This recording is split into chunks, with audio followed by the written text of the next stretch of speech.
Assalamualaikum warahmatullahi wabarakatuh. Perkenalkan, nama saya Alwi dengan NIM 23650036. Di sini saya akan menjelaskan sistem informasi geografis. Sistem pengertian SIG yaitu sistem informasi geografis adalah teknologi yang mengintegrasikan data spesial dan atribut untuk memetakan, menganalisis, dan memahami berbagai fenomena di permukaan bumi dengan kemampuannya dalam mengelola data berbasis lokasi. SIG telah menjadi alat yang sangat berharga dalam berbagai bidang, membantu pengambilan keputusan yang lebih baik dan efisien. Kemudian manfaat SIG di berbagai bidang. Yang pertama, pemetaan kartografi. Salah satu manfaat utama SIG adalah dalam bidang pemetaan. SIG memungkinkan pembuatan peta yang lebih akurat dan informasi dengan memadukan berbagai jenis data spesial. Proses seperti generalisasi, desain simbol, dan tata letak peta dapat dilakukan dengan lebih efisien menggunakan SIG.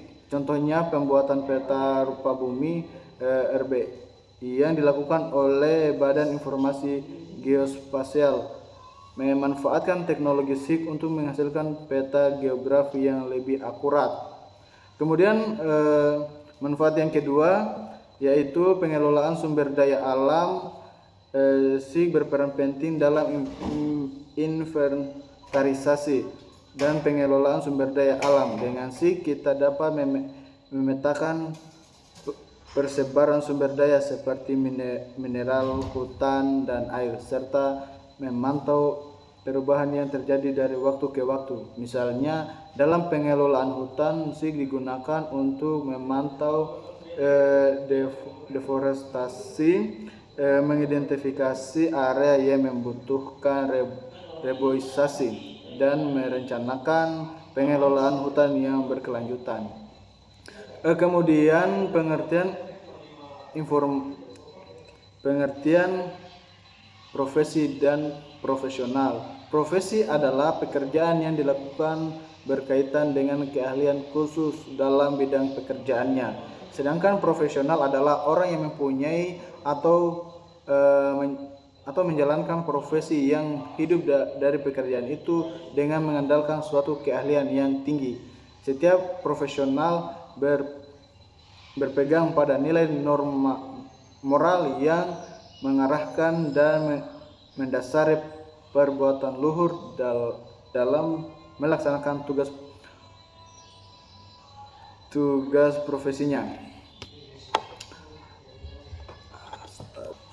Para profesional harus bertindak objektif, artinya bebas dari rasa malu, sentimen benci, sikap malas, dan enggan bertindak. Yang ketiga, perencanaan tata ruang dan pembangunan wilayah. Dalam perencanaan tata ruang, SIG digunakan untuk menganalisis penggunaan lahan, kepadatan penduduk, dan infrastruktur yang ada.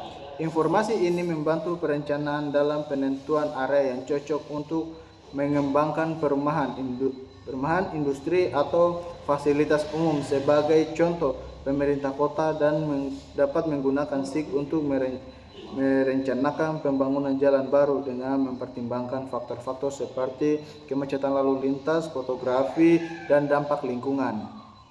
Kemudian yang keempat adalah manajemen bencana dan tanggap darurat. SIG memainkan peran krusial dalam mitigasi, berencana, dan respons darurat. Dengan menganalisis data spasial seperti peta risiko bencana, pola aliran banjir, atau lokasi fasilitas kritis, SIG membantu dalam perencanaan, penanggulangan bencana, pengambilan keputusan dalam situasi darurat, dan memulihkan pasca bencana. Misalnya saat terjadi banjir, SIG dapat digunakan untuk menentukan area yang terdampak, merencanakan rute evakuasi, dan menempatkan posko bantuan dengan optimal. Kemudian yang keenam, kesehatan masyarakat. SIG juga bermanfaat dalam bidang kesehatan masyarakat, terutama dalam pemantauan dan pengendalian penyakit dengan memetakan persebaran kasus penyakit. Otoritas kesehatan dapat mengidentifikasi area dengan tingkat infeksi tinggi, menentukan faktor risiko lingkungan, dan merencanakan intervensi yang tepat. Contohnya, selama pandemi COVID-19, SIG digunakan untuk memetakan penyebaran virus, mengidentifikasi klaster infeksi, dan merencanakan distribusi vaksin secara efisien. Yang ketujuh, pertanian dan perkebunan. Dalam faktor pertanian, SIG digunakan untuk memantau kondisi lahan, mengelola irigasi, dan merencanakan rotasi tanaman. Petani dapat menggunakan SIG untuk memetakan kesuburan tanah, memantau kelembapan, dan mengidentifikasi area yang membutuhkan pemupukan atau pengairaan tambahan. Hal ini membantu meningkatkan produktivitas dan efisiensi dalam pengelolaan lahan pertanian. Kemudian tujuan cyber law yang ke-8, bisnis dan pemasaran. Perusahaan memanfaatkan SIG untuk analisis pasar, menentukan lokasi bisnis dan perencanaan strategis pemasaran dengan menetapkan data geografis, perilaku konsumen, dan lokasi bersaing. Perusahaan dapat menentukan